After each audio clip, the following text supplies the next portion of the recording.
Episode selanjutnya, serangan. Malam minggu itu, udara terasa nggak enak banget. Panas, lembab, gerah, bikin keringetan. Nggak biasanya hawanya sampai kayak gini. Firasatku mengatakan akan terjadi sesuatu hal yang buruk. Tetapi aku tidak tahu apa itu. Karena di dalam rumah terasa sangat panas, maka aku keluar rumah untuk mencari angin. Ternyata di luar hawanya sama saja, panas dan lembab. Semakin aneh saja aku duduk di depan kursi rumah. Baru saja duduk, ibu muncul dan menyuruhku ke warung. "Dra, tolong ibu belikan kopi ya, kopinya ayah habis itu. Beli di warung pojokan itu saja." "Iya ibu, tapi ntar aku dibuatin kopi juga ya," jawabku. "Ya, ntar aja dibuatin sekalian," kata ibu sambil menyerahkan uang. Aku beranjak mengambil sepedaku dan mengenjot ke arah warung. Sesampainya di warung, aku beli 2 bungkus kopi. Setelah itu aku genjot lagi sepedaku untuk pulang. Dalam perjalanan pulang, aku melihat suatu sinar merah melesat cepat di atasku. Kemudian muncul lagi sinar di belakangnya. Muncul lagi dan lagi, kira-kira ada 10-an sinar merah melesat berurutan, menuju ke arah yang searah dengan rumahku. Aku mengejut sepeda dengan cepat, ngebut. Aku khawatir sinar itu menuju rumahku. Ternyata sinar-sinar merah itu menabrak dinding rumah Pak Har, seorang tetanggaku yang berjarak 4 rumah dari rumahku. Tabrakan sinar-sinar merah dan dinding rumah Pak Har itu menimbulkan ledakan keras. Kulihat Pak Har keluar dari rumahnya. Dia celingukan mencari-cari. Lalu dia berdiri mematung, garuk-garuk kepala. Anehnya tidak ada satu pun tetangga yang keluar rumah. Apa nggak ada yang mendengar ledakan-ledakan tadi ya? Padahal keras sekali. Di pojokan rumah Pak Har aku melihat 2 sosok pocong. Aku bisa ada di sini. Kok bisa ada 2 pocong di sini? Biasanya nggak ada jin di sini, pikirku. Pak Har tidak bisa melihatnya karena 2 pocong itu lewat di depan Pak Har. Dan Pak Har pun tidak bereaksi. Pocong itu melayang ke arah rumah Pak Har, terus masuk ke rumah menembus tembok. Wah, ada kejadian apa pula ini? "Ada apa, Pak? Lagi nyari apa?" tanyaku ke Pak Har. Kamu Tondra, ini kayaknya tadi ada yang lempari rumah. Keras banget bunyinya, sampai dinding rumahku bergetar loh. Apa tadi dilempari mercon ya? Kok sampai keras bunyinya?" "Masa sih Pak, aku barusan lewat sini tapi nggak ada orang tuh Pak," jawabku pura-pura nggak tahu. Ini pasti kerjaan anak-anak perempatan itu. Kurang kerjaan banget ngelemparin rumah orang pakai mercon lagi. Kerjaannya cuma mengganggu orang saja. Awas aja kalau ketahuan, Pak Har mengerutu sambil berjalan masuk rumah lagi. Memang di batas desa ini ada perempatan jalan yang sering dipakai anak-anak buat nongkrong. Mereka sering godain cewek-cewek lewat. Aku melanjutkan bersepeda pulang sambil mikir, itu tadi sinar apa ya kok bisa meledak gitu? Suaranya keras banget lagi. Kenapa yang dituju rumahnya Pak Har? Dan kenapa tetangga sepertinya nggak dengar padahal ledakannya keras? Sudahlah, kenapa aku jadi mikirin itu? Keesokan harinya, minggu pagi sekitar jam 9, Pak Har datang ke rumahku. Aku berpikir mungkin ini ada hubungannya dengan kejadian semalam. Moga aja aku nggak disalahkan. Mungkin Pak Har mengira aku yang melempari rumahnya. "Ayahmu ada nggak, Ndra?" tanya Pak Har. "Oh ada Pak, mari masuk, silahkan saya panggilkan dulu," jawabku. Selamat, ternyata Pak Har mencari ayahku. Pak Har aku persilahkan duduk di ruang tamu. Aku terus masuk memanggil ayah. Lalu aku keluar dan duduk di serambi rumah. Tapi dari serambi masih kedengaran suara ayah dan Pak Har yang berbincang-bincang. Jadi aku masih bisa mendengar dengan jelas tentang apa yang mereka bicarakan. Pak Har, ada apa Pak? Kayaknya penting banget." "Maaf mengganggu Pak, saya kesini mau minta tolong. Kakakmu, Pak Nardi itu kan bisa mengerti soal hal gaib. Saya minta tolong buat dihubungkan dengannya, kira-kira bisa nggak ya Pak?" Pak Har menjelaskan. "Oh tentu bisa, lah emang ada apa toh Pak?" jawab ayahku. "Begini, tadi malam itu rumah saya kayak ada dilempari mercon. Bunyinya keras banget. Itu kemarin si Andrea juga pas lewat di sana. Terus pas tengah malam, genting rumah itu kayak ada yang menyeberangin pasir. kayak pasir dituang di genting itu, Pak. Pagi harinya tahu-tahu istri saya merasa sakit di seluruh badan. Mau bangun gak bisa, katanya badan terasa lumpuh. Lehernya terasa kayak ada yang mencekik. Saya kok curiga ini kiriman dari orang. Panjang lebar Pak Har menjelaskan. Kiriman? Maksudnya Pak Har itu santet ataukah teluh? Tanya ayah. Ya saya juga nggak tahu apa itu, makanya saya minta tolong buat dihubungkan dengan Pak Nardi biar tahu ada apa sebenarnya. Nardi adalah kakak dari ayahku atau Pak Degu. Waduh, kok bisa segitunya ya Pak? Ini namanya musibah kalau gini. Baiklah, aku akan ke rumah Mas Nardi dan menyebutnya sekarang. Lebih cepat lebih baik, kata ayahku. Terima kasih Pak, maaf udah mengganggu istirahatnya. Pak Har terlihat sungkan. Oh nggak apa-apa, jangan dipikirkan, sesama tetangga kan harus saling tolong-menolong, jawab ayahku. Ya sudah kalau begitu saya pamit. Sekalian makasih banyak ya Pak, dan maaf sudah mengganggu. Pak Har pamit pulang. Ayah yang juga mengambil sepeda motornya untuk ke rumah Pak Dinardi. Aku masih di serambi rumah memikirkan, berarti sinar-sinar merah yang kulihat kemarin itu ada hubungannya dengan sakitnya istri Pak Har. Kata ayah tadi itu adalah santet atau bisa juga teluh. Benarkah santet dan teluh itu bentuknya demikian? Entahlah, aku juga nggak ngerti. Lagian aku juga belum pernah melihat santet. Gaib memang benar-benar membingungkan, apalagi buat yang bocah sepertiku. Tapi kok aku juga penasaran terus, pengen tahu terus. Mungkin inilah yang dirasakan Pak Dinardi. Penasaran sampai membuat dia pengen belajar tentang gaib dan berkelana mencari guru. Selanjutnya, teluh. Sorenya jam 3, ayah pulang rumah nyampe rumah bersama Pak Dinardi. Mereka masuk ke rumah waktu aku nonton TV di ruang tamu. Tampak Pak Dinardi membawa tas besar dan tas kresek kecil. Ketika kulihat bungkusan tas kresek itu ternyata isinya kembang setaman. Itu buat apa lagi pakai kembang taman segala?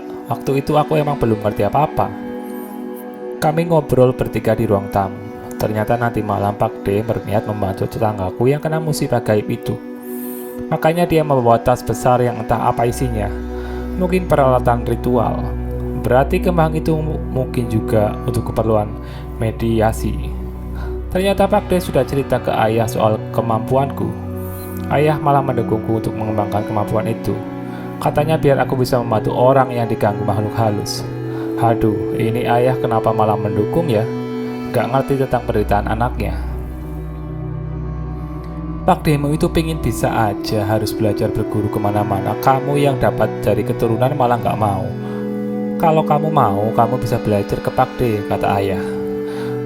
Aku gak mau ya, serasa gak normal aja. Aku pengen kayak anak-anak normal lainnya, jawabku mengelak. Jadi kamu anggap Pak Demo ini juga gak normal dong? Hahaha, sahut Pak D ku bercanda. Bukan begitu Pak D. Kalau Pak D kan memang belajar, memang niat mencari sampai kemana-mana. Lah aku kan gak ngapa-ngapain, tahu-tahu dapat dengan sendirinya. Akhirnya ayah memutuskan, ya sudah kalau itu keinginanmu terserah kamu aja.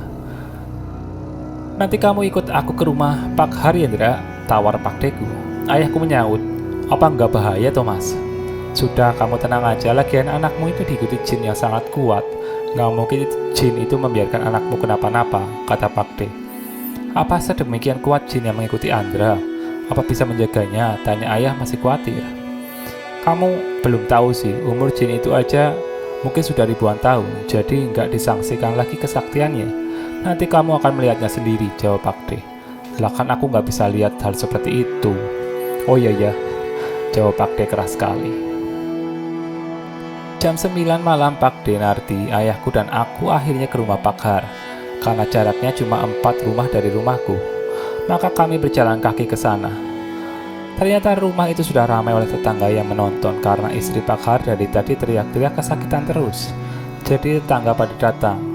Mereka bertanya-tanya tentang apa yang terjadi. Saudaranya Pak Har tampak menjelaskan pada mereka. Masuk ke dalam rumah, Pak D melihat sekeliling sekitar rumah untuk mencari tahu situasinya. Dalam penglihatanku, rumah Pak Har ini diselimuti kabut hitam tipis sekeliling rumah, dan di atas rumah kabut itu sangat tebal mengumpal, membuat suasana rumah ini terlihat angker. Kami bertiga masuk ke rumah Pak Har. Begitu kami masuk, sudah terlihat 2 makhluk berwujud kuntilanak putih berdiri di pojokan ruangan tamu. Mereka hanya berdiam melihat ke arah kami, seakan sedang menunggu sesuatu. Kami menemui Pak Har di ruang tamu dan ngobrol membahas hal yang akan Pak D lakukan. Di ruangan tamu itu juga ada beberapa orang, mungkin saudaranya Pak Har. Wajah-wajah mereka menunjukkan kecemasan dan ketakutan. Aku akan masuk ke kamar itu, berusaha menolong istrimu. Kuharap yang lainnya tetap di sini, kata Pak D Har kepada Pak Har. Lalu dia berpaling ke ayah, dan kamu juga nunggu di sini aja sama Pak Har dan saudaranya, kata Pak D ke ayahku. Ndra, entar kamu ikut aku masuk ke kamar ya, kata Pak D ke aku. Tapi Pak D, aku kan nggak bisa apa-apa. Kalau aku ikut kesurupan gimana? Ntar malah semua ikut celaka loh, protesku. Udah tenang aja, kamu gak akan terjadi apa-apa kepada kamu. Akhirnya aku cuma bisa nurut. Ayahku memandangiku dengan khawatir. Lalu Pak D berkata kalau ini bisa dimulai sekarang. Ayah menunggu di ruang tamu bersama Pak Har dan Pak D beranjak menuju ke pintu kamar Pak Har. Aku cuma pasrah mengikutinya dengan perasaan was-was. Aku khawatir akan mengacaukan ritual sehingga membuat kami semua celaka. Pak D pelan-pelan membuka pintu kamar tempat istri Pak Har berbaring. Begitu pintu terbuka, aku melihat pandangan mengerikan. Di kamar itu tampak tidur berkasur, di atasnya terbaring istri Pak Har yang merintih kesakitan. Kulihat sekitar 30-an sosok jin mengerumuni tubuh istri Pak Har. Sekitar 9 sosok jin kerdil, botak, berperut buncit, bertelinga lancip dan kuku-kuku panjang runcing mencengkeram kaki dan tangan istri Pak Har. Kuku-kuku makhluk itu kulihat mulai sampai menembus kaki dan tangannya. Lalu 2 sosok tinggi besar berbulu hitam mirip gorila, tampak wajahnya sangat menyeramkan dan gigi taring yang besar. 2 sosok itu menduduki perut dan dada istri Pak Har, seakan menekan perut dan dada perempuan itu hingga membuat dia menjadi kesulitan bernafas. Di arah kaki istri Pak Har, aku melihat makhluk besar, bungkuk membulat di punggung, kulitnya berwarna hijau bersisik, ditutupi bulu-bulu jarang dan kasar. Wajahnya sangat menyeramkan, matanya besar melotot, mulut lebar dipenuhi gigi taring yang menjorok keluar. Makhluk itu membawa semacam tongkat aneh. Tombak itu terus-menerus ditusukkan ke kaki Pak Har. Mungkin makhluk inilah yang menyebabkan istri Pak Har tidak bisa berdiri dan berjalan. Makhluk yang paling menyeramkan adalah sosok yang sedang mencekik leher istrinya Pak Har. Sosok itu berwujud nenek keriput berwajah mengerikan, pipi kempot hingga tampak seperti tengkorak. Matanya cekung sangat dalam, seolah bola mata hitam semua. Rambutnya putih awut-awutan, kuku jarinya panjang dan runcing. Kuku itu sampai menembus ke leher Pak Har, istri Pak Har. Aku menduga masih ada 2 sosok lain. Sosok pocong yang dulu waktu serangan itu datang, kulihat masuk rumah dengan menembus tembok. Tapi di mana 2 sosok pocong itu? Kok nggak kelihatan? Biar aku ngomong ke Pak D aja, biar dia yang nyari. Sungguh pemandangan yang membuat bulu kuduk merinding. Aku benar-benar gak tega melihat kondisi istri Pak Har. Dia terus menangis dan merintih kesakitan. Tak disangka kok ada manusia yang tega melakukan berbuat hal sekeji ini.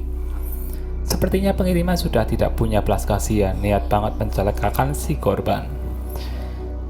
Dia berdiri mematung di depan pintu itu. Belum pernah aku melihat makhluk halus mencelakai manusia. Pak D melangkah masuk ke kamar itu, aku pun mengikutinya. Udara di kamar itu terasa sangat tidak enak, panas lembab berbau amis busuk, beraura hitam pekat. Istrinya Pak Har masih menangis dan merintih kesakitan. Saat kami masuk ke kamar itu, kulihat makhluk itu melihat ke arah kami dengan tatapan marah, seakan terganggu pekerjaannya. Pak D Narti berkata dengan pelan tapi suaranya terdengar jelas, "Ini adalah jenis teluh, bukan santet." Sepertinya Pak D juga kaget melihat banyaknya jin ada di rumahnya. Di rumah itu, mendengar omongan Pak D, aku sempat berpikir, jika teluh itu bentuk serangannya seperti itu toh. Ternyata teluh sama santet itu beda, kirain sama saja. Terus apa bedanya? Dasarnya aku memang gak ngerti apa-apa. Makin dipikir makin gak ngerti. Keadaan seperti ini yang selalu bikin aku penasaran. Pengen menghilangkan tapi selalu penasaran.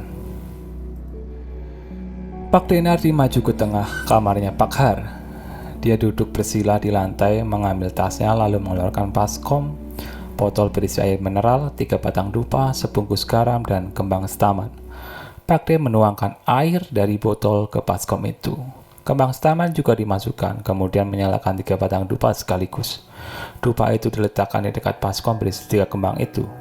Setelah itu Pakde diam menunduk dan berkomat kamit, entah apa yang dibacanya. Lalu dia mengambil garam dan menaburkan ke sekeliling kamar itu. Maka tampak olehku sebuah tabir samar-samar berwarna hijau yang tercipta dari garam yang tersebar Pakde. Mungkin garam itu adalah semacam tembok pagar agar makhluk di sini tidak bisa kabur dan makhluk dari luar tidak bisa masuk. Kemudian Pakde mengambil baskom berisi air kembang, mencelupkan tangannya ke dalam air kembang.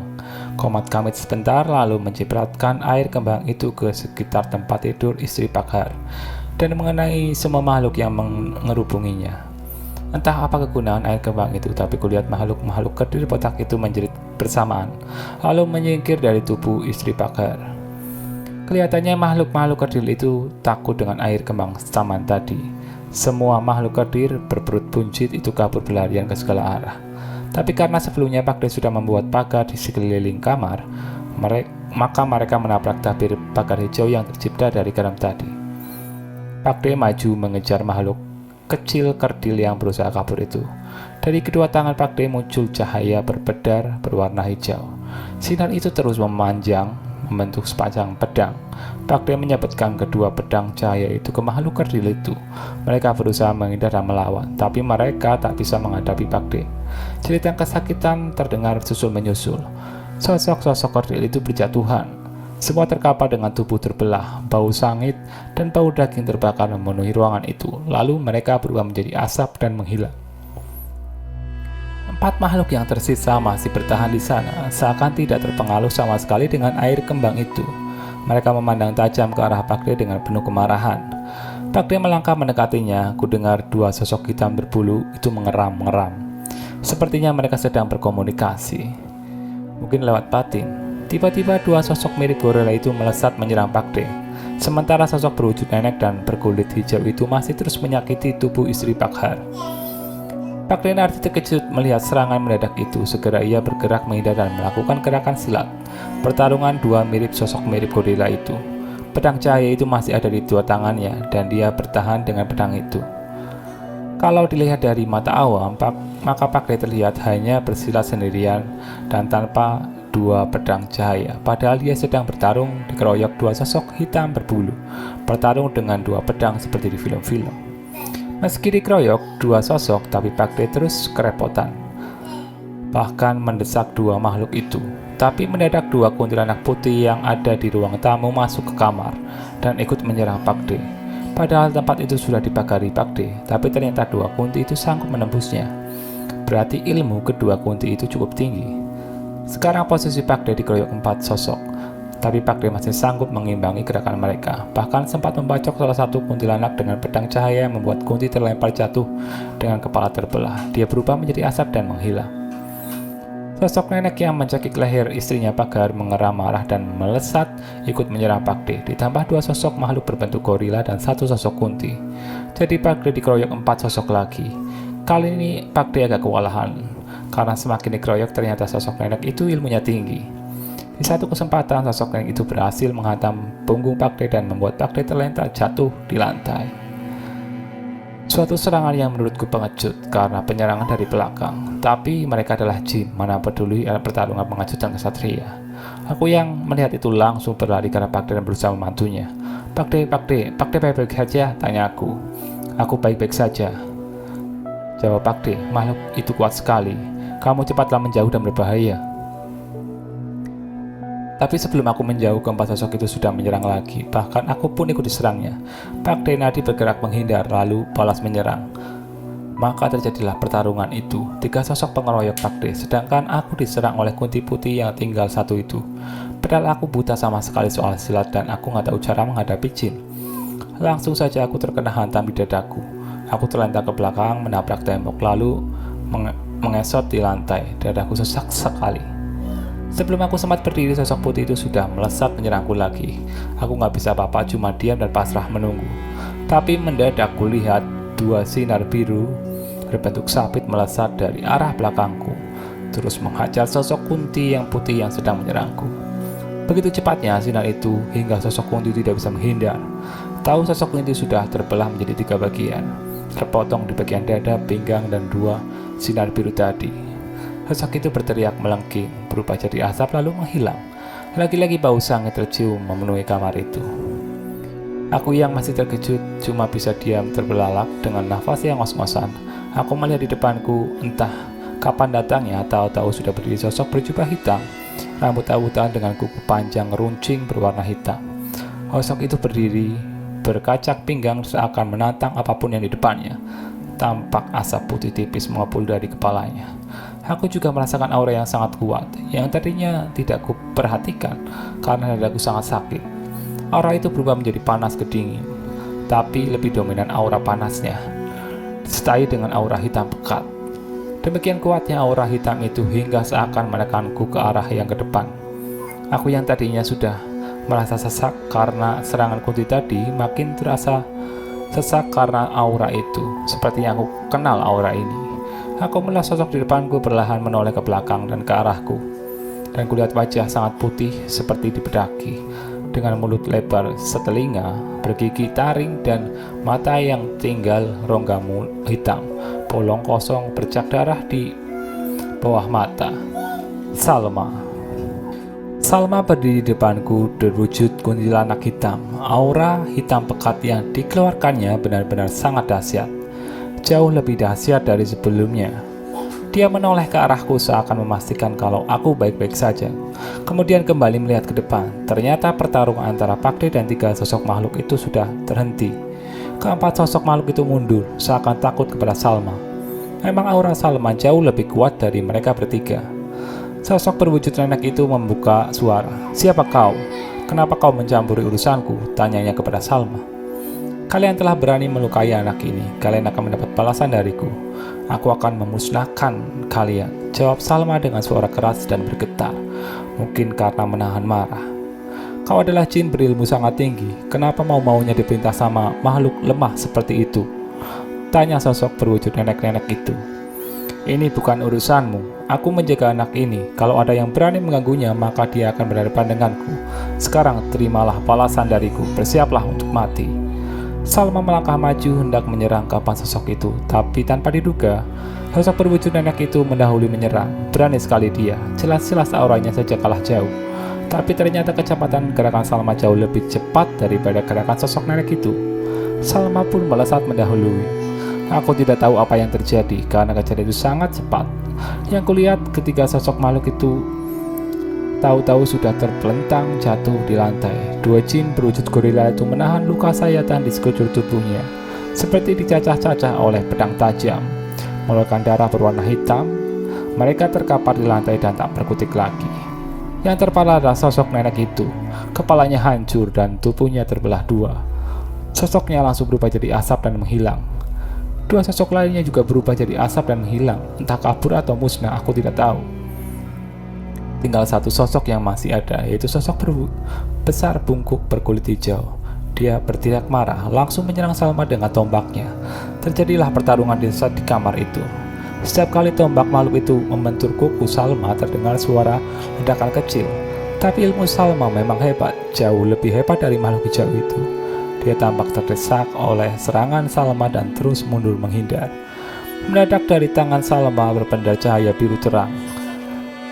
Dengan dia mengayunkan tangannya ke depan, selarik cahaya biru melesat menghantam makhluk hijau itu. Terdengar raungan keras mendirikan bulu kuduk, disusul dengan ledakan sosok makhluk hijau menjadi serpihan-serpihan kecil, berubah menjadi asap dan menghilang. Benar-benar pertarungan teramat dahsyat dan mengerikan. Aku dan Pakdeku sampai terpengung gak percaya, seperti melihat film silat saja. Dalam waktu yang sangat singkat, Salma telah menyelesaikan semua masalah di sini. Semua sosok jin di sini langsung musnah. Sungguh pertarungan antara jin demikian brutal dan kejam. Tak kusangka kekuatan kecepatan Salma begitu hebat. Salma melayang mendekatiku. "Kau tidak ada apa-apa, Arya?" Aku cuma menggelengkan kepala, masih shock. Pakde mendekatiku dan berbicara ke Salma. "Terima kasih sudah menolong kami di saat yang berbahaya." "Aku tidak menolongmu, tapi menolong Arya," jawab Salma. Wajah Pakde jadi tidak enak. "Setidaknya kau juga menolongku. Aku cuma mau berterima kasih." "Sudahlah," jawab Salma. Lalu dia berkata padaku, "Kalau kau dalam bahaya, sebut saja namaku. Aku pasti akan datang. Sekarang aku harus pergi ke tempat dukun pengirim semua ini. Apa kau tahu tempatnya dukun itu? Mau apa kau ke sana? Kataku. Tentu saja aku tahu tempatnya. Aku akan membunuhnya karena hampir saja mencelakaimu. Aku terkejut sekali. Aku ini cuma korban sampingan. Dukun itu tidak usah dibunuh. Dia kan manusia juga. Kau jangan membunuh manusia. Kalau tidak dibunuh, dia akan mengulangi lagi dan mencelakakan manusia, jawabnya Salma. Aku berpikir sebentar lalu berkata, dibikin kapok saja, hilangkan semua ilmunya. Kamu bisa kan? Tentu saja aku bisa. Baiklah, kalau itu permintaanmu. Aku pergi dulu. Kalau ada apa-apa, tinggal sebut namaku. Perlahan sosok Salma memudar menjadi bayangan dan akhirnya menghilang.